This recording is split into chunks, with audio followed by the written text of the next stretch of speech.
The sixth pillar of self-esteem is the practice of personal integrity.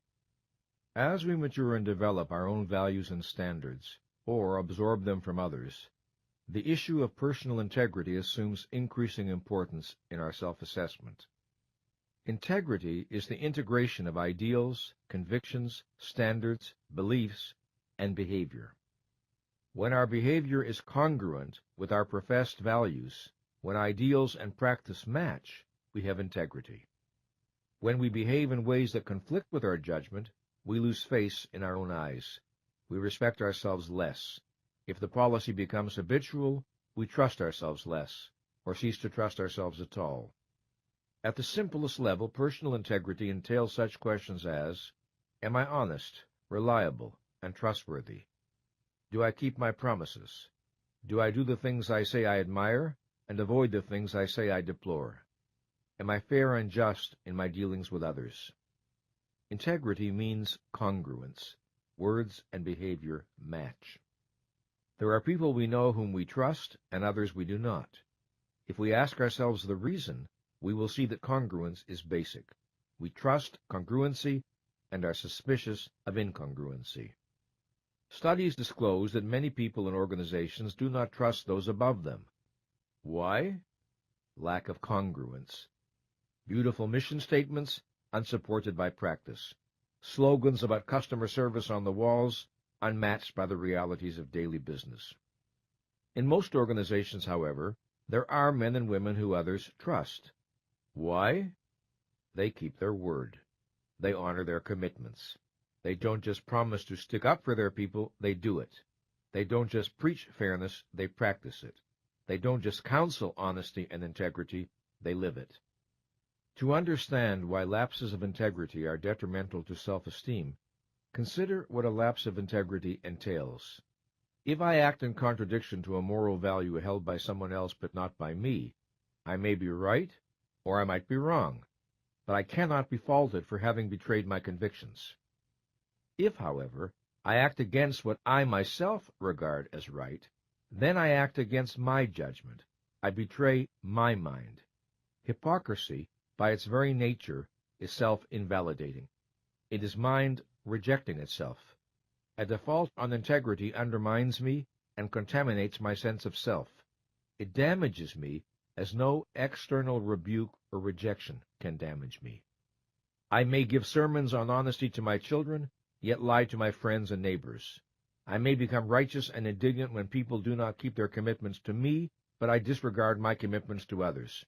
I may preach a concern with quality, but indifferently sell my customers shoddy goods. I may outmaneuver a colleague in the office and appropriate her achievements. I may ask for honest feedback, then penalize the employee who disagrees with me. And I may evade my hypocrisy. I may produce any number of rationalizations. But the fact remains that I launch an assault on my self-respect that no rationalization will dispel. If I am uniquely situated to raise my self-esteem, I am also uniquely situated to lower it. One of the great self-deceptions is to tell myself, only I will know. Only I will know that I am a liar. Only I will know I deal unethically with people who trust me. Only I will know I have no intention of honoring my promise. The implication is that my judgment is unimportant, and that only the judgment of others counts. But when it comes to matters of self-esteem, mine is the only judgment that counts. My ego is the judge from whom there is no escape. I can avoid people who have learned the humiliating truth about me. I cannot avoid myself. I recall a news article I read some years ago about a medical researcher of high repute who was discovered to have been faking his data for a long time while piling up grant after grant and honor after honor. There was no way for self-esteem not to be a casualty of such behavior, even before the fakery was revealed. He knowingly chose to live in a world of unreality, where his achievements and prestige were equally unreal. Long before others knew, he knew. Impostors of this kind, who live for an illusion in someone else's mind, which they hold as more important than their own knowledge of the truth, do not enjoy good self-esteem. Most of the issues of integrity we face are not big issues, but small ones. Yet the accumulated weight of our choices has an impact on our sense of self. As I mentioned earlier, I conduct weekly ongoing self-esteem groups for people who have come together for a specific purpose, to grow in self-efficacy and self-respect. One evening I gave the group this sentence stem: if I bring 5% more integrity into my life. Here are some of the endings that were expressed. If I bring 5% more integrity into my life, I tell people when they do things that bother me. I wouldn't pad my expense account. I'd be truthful with my husband about what my clothes cost. I'd tell my parents I no longer believe in God. I'd admit it when I'm flirting. I wouldn't be so ingratiating to people I dislike. I wouldn't laugh at jokes I think are stupid and vulgar. I'd put in more of an effort at work. I'd help my wife more with chores, as I promised. I'd tell customers the truth about what they're buying. I wouldn't just say what people want to hear. The ease and speed of people's responses point to the fact that these matters are not very far beneath the surface of awareness, although there is understandable motivation to evade them. People greatly underestimate the self-esteem costs and consequences of hypocrisy and dishonesty. They imagine that all that is involved is some discomfort, but it is the spirit itself that is contaminated. The essence of guilt is moral self-reproach. I did wrong when it was possible for me to do otherwise. Guilt always carries the implication of choice and responsibility, whether or not we consciously are aware of it. For this reason, it is imperative that we be clear on what is and is not in our power, what is and is not a breach of integrity. Otherwise, we run the risk of accepting guilt inappropriately. For example, suppose someone we love is killed in an accident. Even though we may know the thought is irrational, we may tell ourselves, somehow I should have prevented it. Perhaps this guilt is fed in part by our regrets over actions taken or not taken while the person was alive. The survivor feels, if only I had done such and such differently, this terrible accident would not have occurred. Thus, guilt can serve the desire for efficacy by providing an illusion of efficacy. The protection of self-esteem requires a clear understanding of the limits of personal responsibility. Where there is no power, there can be no responsibility, and where there is no responsibility, there can be no reasonable self-reproach. Regret? Yes. Guilt? No. The idea of original sin, of guilt where there is no possibility of innocence, no freedom of choice, no alternatives available, is anti-self-esteem by its very nature. The very notion of guilt without volition or responsibility is an assault on reason as well as on morality. Let us think about guilt and how it can be resolved in situations where we are personally responsible. Generally speaking, 5 steps are needed to restore one's sense of integrity with regard to a particular breach. 1. We must face and accept the full reality of what we have done without disowning or avoidance. 2. We seek to understand why we did what we did. We do this compassionately, but without evasive alibying. 3. If others are involved, we acknowledge explicitly to the relevant person or persons the harm we have done and convey our understanding of the consequences of our behavior. 4. We take any and all actions available that might make amends for or minimize the harm we have done. 5. We firmly commit ourselves to behaving differently in the future. Without all these steps, we may continue to feel guilty over some wrong behavior, even though it happened years ago, even though our psychotherapist might have told us everyone makes mistakes, and even though the person we have wronged may offer forgiveness. None of that may be enough.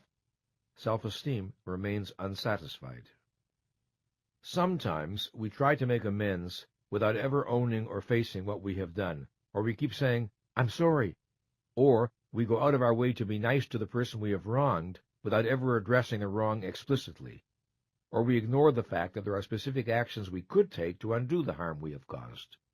Sometimes, of course, there is no way to undo the harm, and we must accept and make our peace with that. But if we do not do what is possible and appropriate, guilt tends to linger on. When guilt is a consequence of failed integrity, nothing less than an act of integrity can redress the breach. While it is easy enough to recognize at a common-sense level the relationship between self-esteem and integrity, the issue of living up to our standards is not always simple. What if our standards are irrational or mistaken? We may accept or absorb a code of values that does violence to our nature and needs. For example, certain religious teachings implicitly or explicitly damn sex, damn pleasure, damn the body, damn ambition, damn material success, damn, for all practical purposes, the enjoyment of life on earth.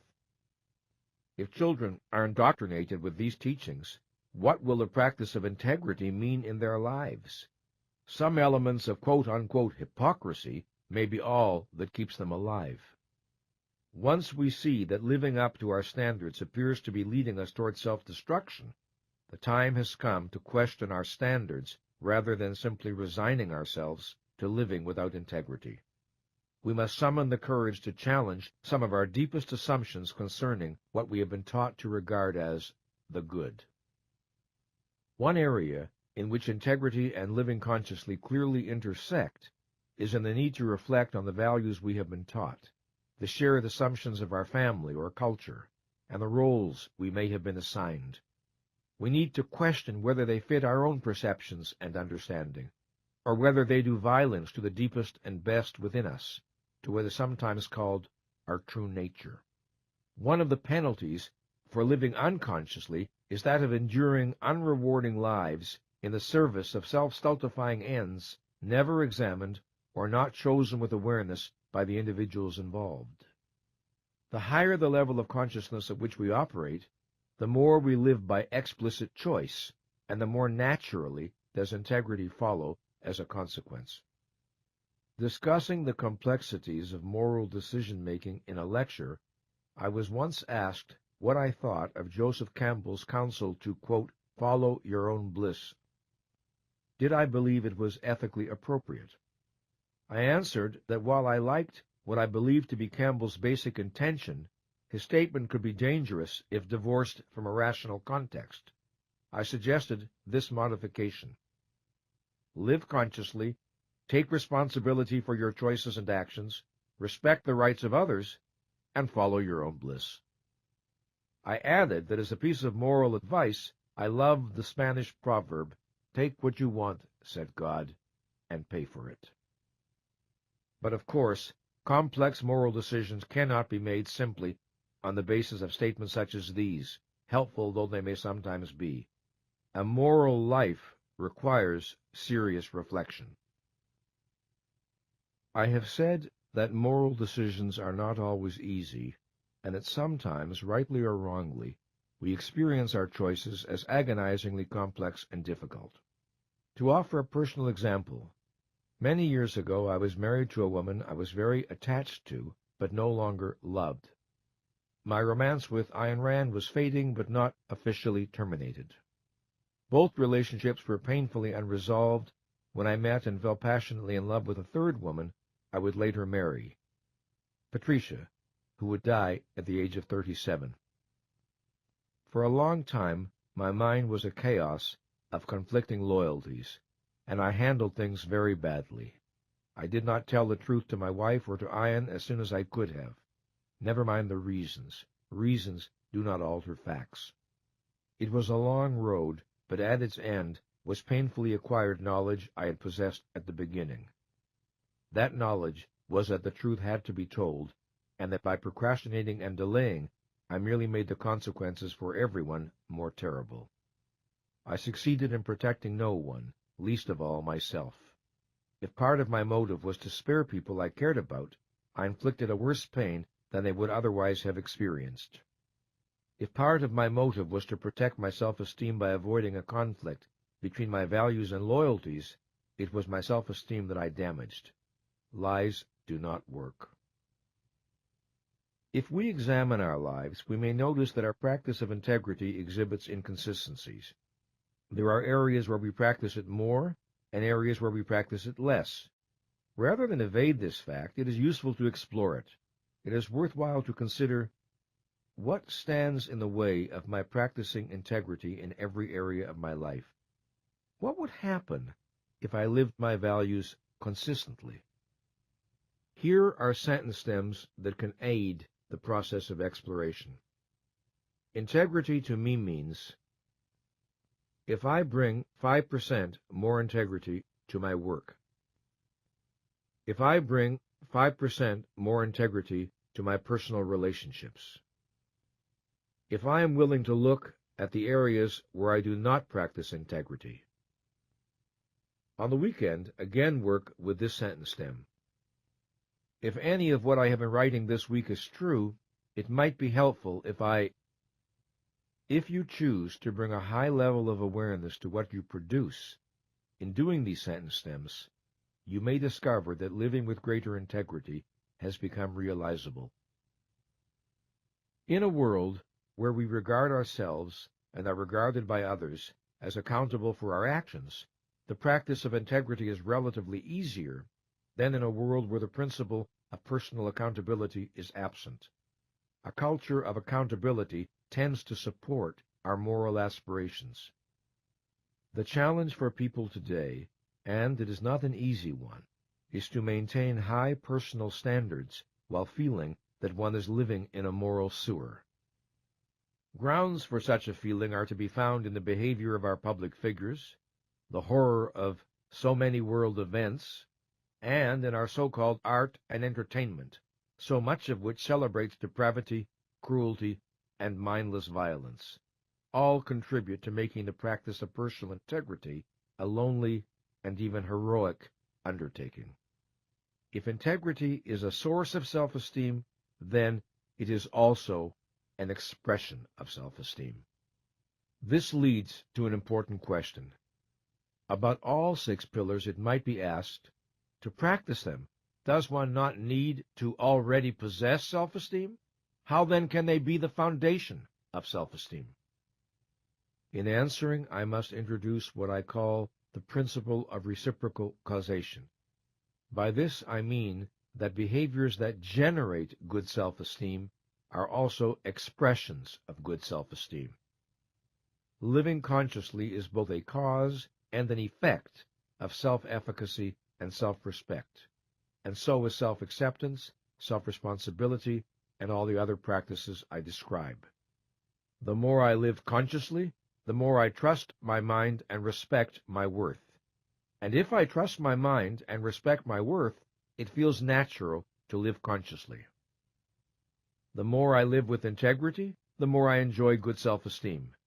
And if I enjoy good self-esteem, it feels natural to live with integrity. Another noteworthy aspect of the dynamics involved here is that the practice of these virtues over time tends to generate a felt need for them. If I habitually operate at a high level of consciousness, unclarity and fog in my awareness will make me uncomfortable. If I have been consistent in my integrity, I will experience dishonesty on my part as disturbing, and will feel a thrust to resolve the dissonance and restore the inner sense of moral cleanliness.